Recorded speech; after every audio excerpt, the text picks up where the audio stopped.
bisa kamat-kamat sakit rakitan di elek alam jurulon nyacat ini gampang bareng lakoni sebulannya angel ngetok ke petruknya kayak itu dintor itu banget mongko karepku ya kan ya sing wigati iki tahun pungkasan nggone sasone iki gelar wayang adate bintang tamu saka monco-monco iki bintang tamune saka Pepadang dhewe disempurung dening para Pradoga lan Ibu Sorowati saking Pepadang Gi ingkang dipun pandhigani Bapak Ki Cermo Sutejo. Para Swarawati dipun pimpin dening Nyi Cermo Sutejo. Aku omong dhewe yo kecut. Wis suwe pacaran latih karir yo bilang geger. Omong dhewe lan kancane yo kecut. Dan Kang Gareng undangan gending dolanan gembira loka iki mah. Najan gending wong sepele ning iki wis bisa ngandhake potensi ikon Jogja yo kuwi gembira loka. Wis aku cuwilik nganti sakmene gedene meh. Umur wis meh gaduk 20 tahun besok tahun ngarep ora krasa masaku sing nom bulan 20 tahun nalare ra ibu nganggo gending dolanan iki mau jenenge Biro Loko reptane panjenengane Mbah Pranoto gending pencipta jeneng Mbah Cokrawasito pancen apik tenan. Aku njalukku karo kanca-kanca seniman iki nek muneki gending aja lali dicake sing ngripta gending iki sapa. Kuwi iki sopan santun, kuwi iki etika sing disebut sik ngripta gending iki sapa kudu disebut kuwi jaman saiki kudu kuwi. Kanggo menehi pakurmatan sing gawe gending sik ngripta gending. Ya surah Allah. Ora ngarani saka pimpinan mesti ya apa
Mas tak abane jingro lu resi santelo matu sawele manuke kodang ngene anu ngene nah kuwi jenenge musuh arepa dosa nek lakone entek ya wong bubak kok padake sing delok ya sing jangkung-jangkungan manuk engko umine umpukan kodang ini itu ukuan, manuk kok ini kok ini, mongko manuk kodang ini bunyinya itu jenis,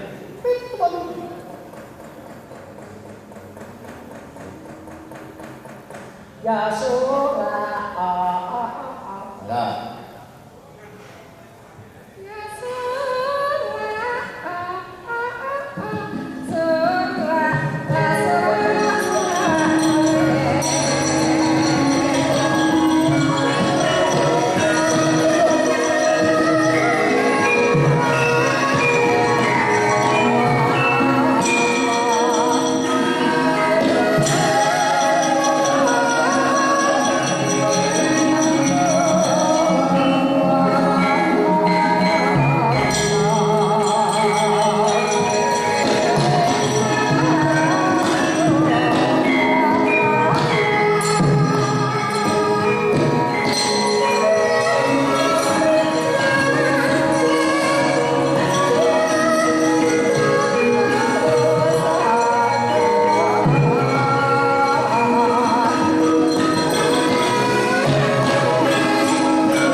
tuwa ki nek nyuwuk ora iso banteran. Nyuwuke trimo biak-biak. Wis rampung kudune dibanterke cek dhewe tambah mrigo. Cek dhewe tanggang niku. Ayo alon-alon arep rampung aku tak alon. Kok pikir aku ki anggere rampung mas tak banter-banter. Kendang rampung tak alonke. Ayo aku wis tuwa apa ya. Kadang anak aku wis sore mau mlayu-mlayu golek kowe ora ketemu. Pancen kowe dasare wong seneng kelayakan ora lunga-lunga goleki. Iki aku karo kowe nangkani pamute-pamutian. Ngeluri kabudayan kita. Budaya Jawa. Sing wingi nggo kongres ning Surabaya jenenge Kongres Kebudayaan Jawa. Aku ya melu. Iki ana Kongres Kebudayaan Indonesia wiwit tanggal 5 nganti sesuk-esuk ngadep Pak Presiden. Sesuk-esuk biar aku dibablas ning Jakarta ketemu sowan nang Presiden. Ngandhakake perkara kabudayaan Indonesia, kemajuan kebudayaan Indonesia pemuja apa manut undang-undang sing anyar tahun 2017. Kuwi nomor 5 tahun 2017 jenenge Undang-Undang Kemajuan Kebudayaan. Dadi tlatah Ngayogya ini kira-kira kebudayaan sing ning Ngayogya apa wae kabeh dicatet diusulke Kementerian Pengersane Pak Presiden. Sak Indonesia wiwit saka Papua kono nganti tekan nggone 12 nang Aceh, Sumatera Utara, ora karo-karuan. Cacahe ana kira-kira 225 kabupaten kota sak Indonesia. Ngejokke pemajuan kebudayaan. Klebu wayang dijokke. Wayang. Toprak. Terus manuskrip dijokke. Terus seni kabeh ana kerawitan, seni sastra, teater kabeh klebu cagar budaya. Cagar budaya iki peninggalan kawasan wisata. Cagar budaya iki wis ana undang-undang itu. Kuwi dilindungi dening pemerintah nomor 5 tahun 2017. Wis 30 tahun digawe agek saiki diresmekke. Oh, sesuk jam 10 tekan jam 2 kongres terus penyerahan keputusan kongres ana ngersane Bapak Kepala Negara. Sesuk kabudayaan sak Indonesia kabeh maju sesuai Undang-Undang 1945 nomor 32 perkara kabudayaan. Kowe kok apa? Ayo apa karo sinau yo. Nah, aku karo kowe sajan melu fungsu melu liwat kabudayaan. Sing saiki wis terkikis mergo iki jaman milenial. Aku karo kowe hitunge Petruk gareng Bagong milenial. Karo milenial iki apa? Muntal kerakal ngono. Milenial iki zaman milenium abad ke-21. Bocah-bocah wis kabeh modern. Kedadian dino iki iso ditonton saka negara kono lumantar streaming ae. Iso ditonton saka Amerika kono. Ya tahu tekan Amerika. Ya tahu. Tahu tekan Los Angeles sendiri ning ngersot kalian. Wah, ayo Mas Rini. Ono. Ayo kowe lurah budaya sono tembang juget sawetara sono wektu nadyan rasio bangsa kira-kira 10 tekan 15 menit bae mengko mundak dentekan dalan. Nah. Urut setokan gareng sing tuwa dhewe nomor 2 Petruk kari dhewe panjenengane ingsun. Awake dhewe iki seneng ingsun. Aku tak nembang kaya kene pas jan tenggali kae. Pasete dunggake sithik nyong. Neng nang. Aduh tak nembang tembanganku garwa nata aku ing Pancala. Monggo Bu dipun lajengaken.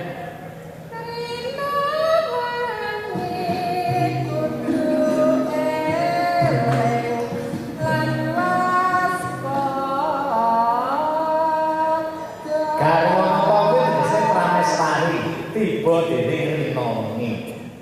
Nata agung ing Cempala jenenge Prabu Drupada. Jenenge tibane waspada.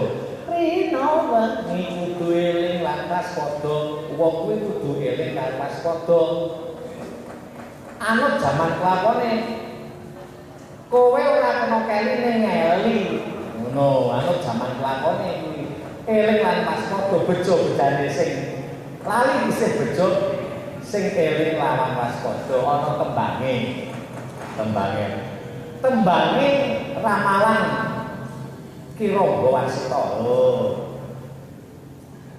Sinom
tembang iki sing ngripta Empu utawa Pujangga jaman Surakarta taune 1847 mrana. Kanjeng Raden Ngabehi Ranggawasita disebut ramalan Ranggawasita. Cara basa liyane jenenge eskatologi. Logi kuwi ilmu, eskata kuwi jenenge ramalan. Ilmu ramalan. Ana amenangi jaman edan. Terus piye kene?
Tembang ngono kuwi mundhak mantuk ngono kuwi to Kang Gareng. Kok mundhak mantuk apa to? Ayo ben arek kok ya. Tinggal utut-utut barang sithik. Wong dasare jopo udan. Dadi utut sithik ngono nek wis rampung terang leh. Mau arep ngedan ora tahan yen tang nglakoni. Mau dadi ana jaman edan kan perang edan ora tahan, ora nglakoni terus piye kancane do edan ora dhewe ra krasa. Monggo.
sing seneng senggane aku iki. Apa sida apa ora? Aku disitut baca teko kijing. Kok tak janji. Wong urip kok golek kijing. Gampang. Buya melu nglakoni, buya keduman milik. Nek liya-liyane padha lali terus edan, contone korupsi. Tegas. Contone korupsi. Nek kancane korupsi ora melu korupsi, akhire ora keduman milik. Nah, melu sisa. Ana wong 45 iki sing ora melu sitok. Sing 44 kecekel kabeh. Mergo korupsi kabeh. Lah, kudu dibraso, kudu didukung braso. Korupsi iki contone kan tembak iki. Nek ora melu mbuyan cuman milik, kaliren wekasanipun. Nek ora melu dan kaliren tegese ora cuman milik, ora duwe apa-apa. Lah duwe wong nek ora duwe apa-apa malah aman. Anggere aku ora duwe bondo, ora duwe dhuwit, malah ora pengen apa-apa. Ngaku kurang didik. Nek pengen yo diangkat. Apa? Ya apa apa diangkat angkone ora duwe apa-apa malah aman. Kuwi basane wong kono kuwi ben dianating, ya dadi keliru. Dadi nek wong ora duwe apa-apa malah gampang urusane ora ning apa-apa. Garing dasane Jogoni. Mangga Bu.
Apike wong Jawa kuwi nek ngono kuwi. Bejo-bejane sing lali. Bejo-bejone sing lali sing bejo, sing eling lawan pas padha mutu candake ngono kuwi. Wong wis jelas tumbuk bentus mergo ana kacilakan, untung mau ora nabrak. Tiang listrik nabrak dadi apa lah. Wong Jawa kuwi tembang iki ana. Monggo dipun telasaken.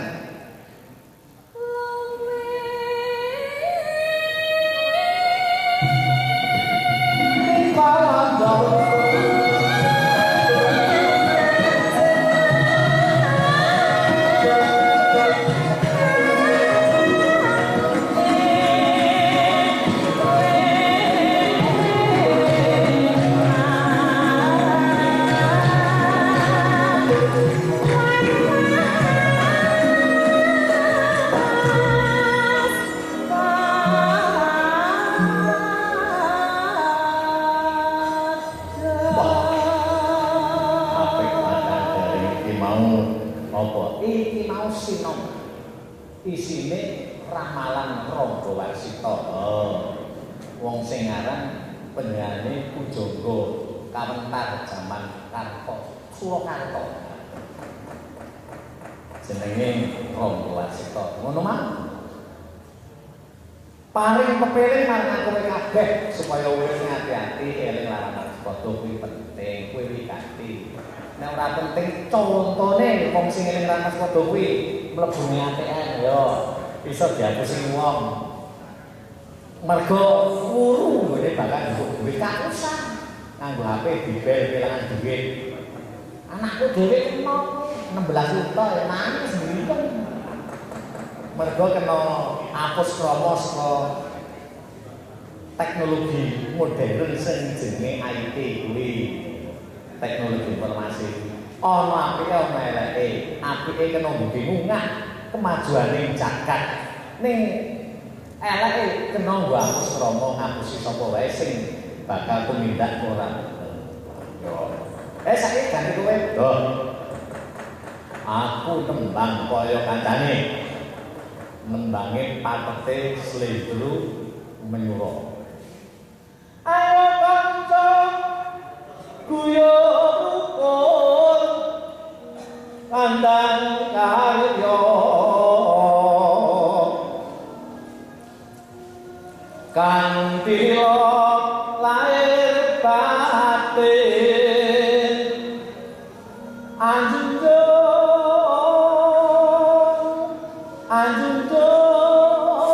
musuhan bangsa sono kurban bondo tenaga lan pikir bondo donya lamun perlu dimen supaya Indonesia merdeka tetesan dosa yo anakmu yo sekitar kowe iki padha-padha anake kiyaine yo beda dhewe calanan kok blomor-blomor ayu kok tak wadon mulai nyuwara ayu halus kulite kaya pedhet ngalem kaya pedhet rata alem apik ketat-ketip nyatane kaya dulu Aduh apa? Pak aku gemang di pondok sing klambi abang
Upama Pak aku duduk ya iso. Pak aku duduk di pondok sing lambi ijo. Upama Pak wangune aku arep kadel iyo. Pak aku wangune kadel iyo. Si Bagong cengkung kejuban. Apa dia ditengkung kejuban tenan. Iki rekor-rekor. Kak. Minangkan pamdut. Didono pamdut. Sing alus-alus partai tetap menyuruh nyuwun jeman uler kambang toro Jawa Timur. Bedane Jawa Timur karo dudu. Nek Jawa nek sing biasa jane-jane kan kontatan jiwa. Nek sing Jawa Timur jane-jane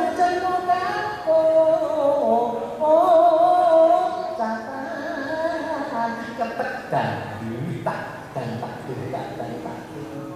oh dari Jawa Timur lagi nek gede tengen iki bagi gede karo siter dineke bareng monggo mboten miji-miji aku kene ayo tak kowe kok mek lulus sarjana oh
Usih melek kiwa tengene pacitane coba rokoke coba semua nek rokok entek sing diterima wah ngopo iki lho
Pirang iki carang kok kowe.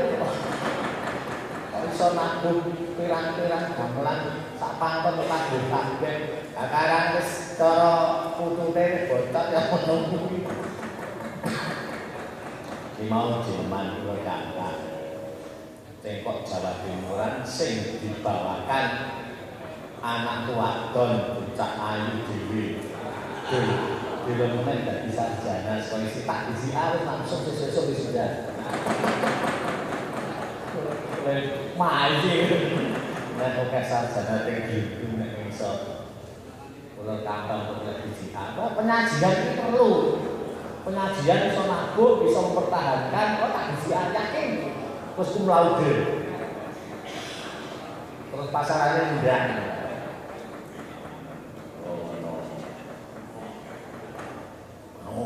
Nah, aku kowe yo iso ora gampang wong urip nang dunya cek tuku bombaran koyo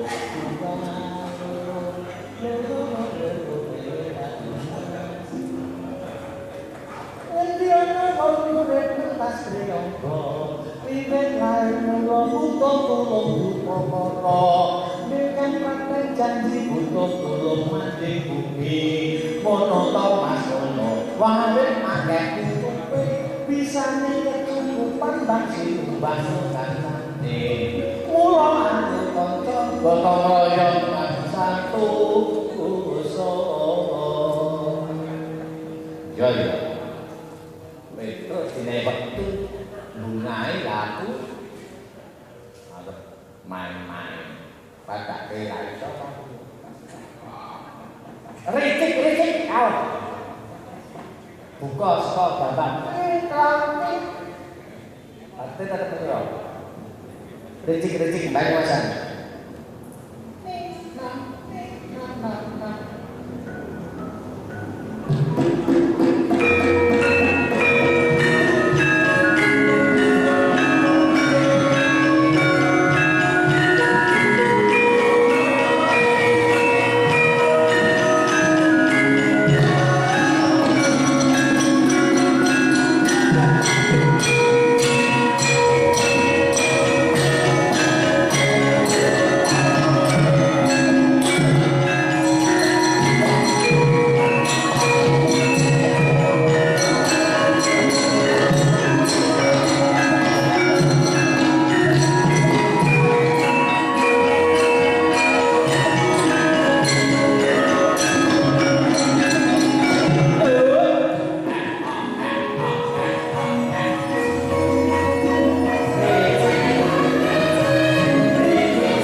keadaannya fisik.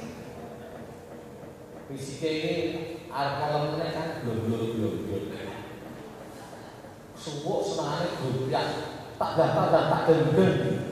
Bareng suwe gendeng pecah sak nyawane. Ayo wis.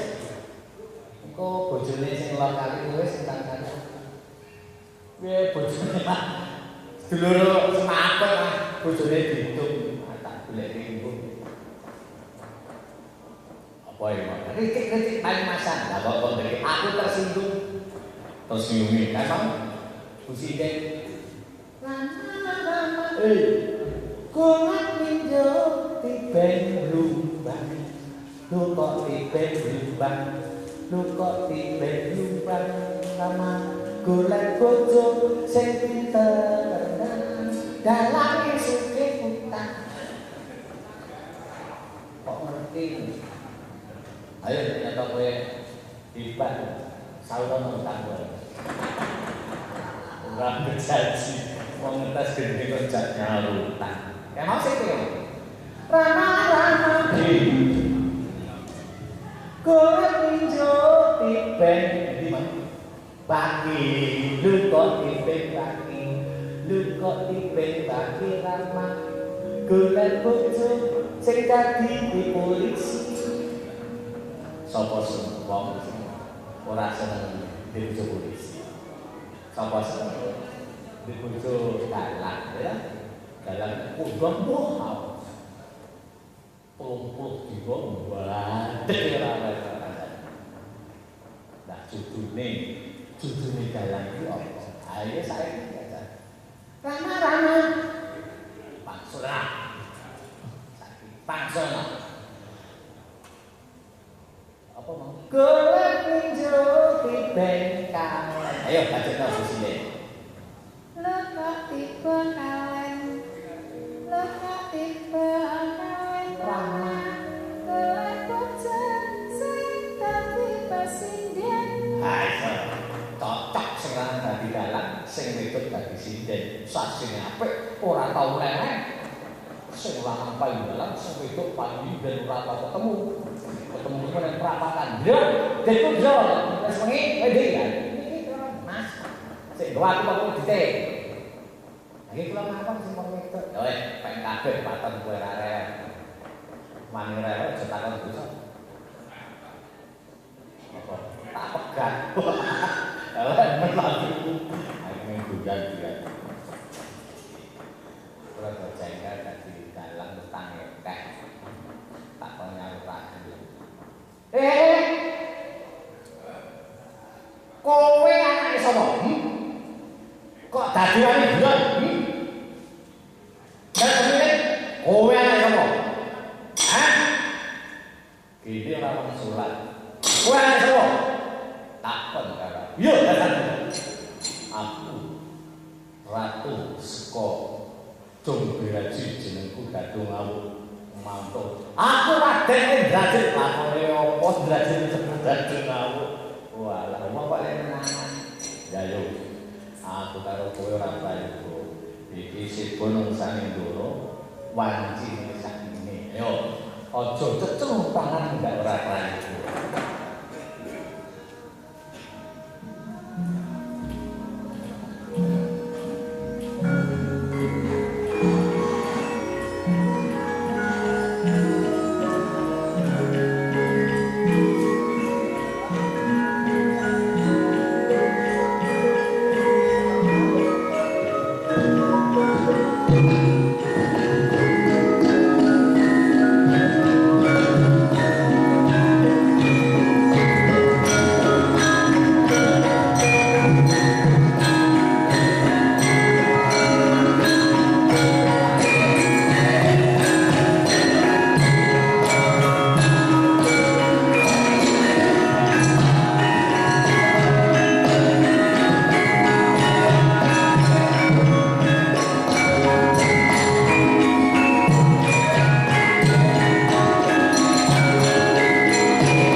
เ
saya kang mangan sawaya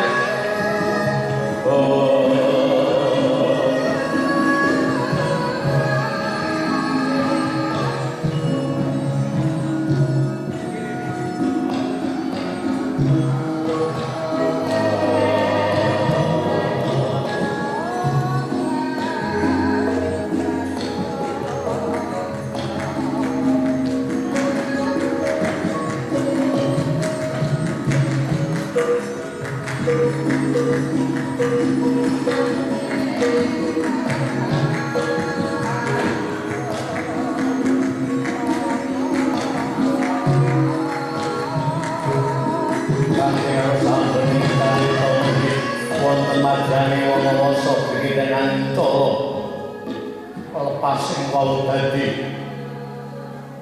ana gembalane kari kebebasan coplok saka lembanan nenggih pamadyaning Pandhawa dian Arjuna Permadi Wijanarka ya sang Buddha Kesa ya sang Wibatsu ya sang Pandhu Tenaya turun saking madyaning taman mugi ora tau kadheran para kawan catur Lurah Semar Garing kok semawana batu sigra lenggah wonten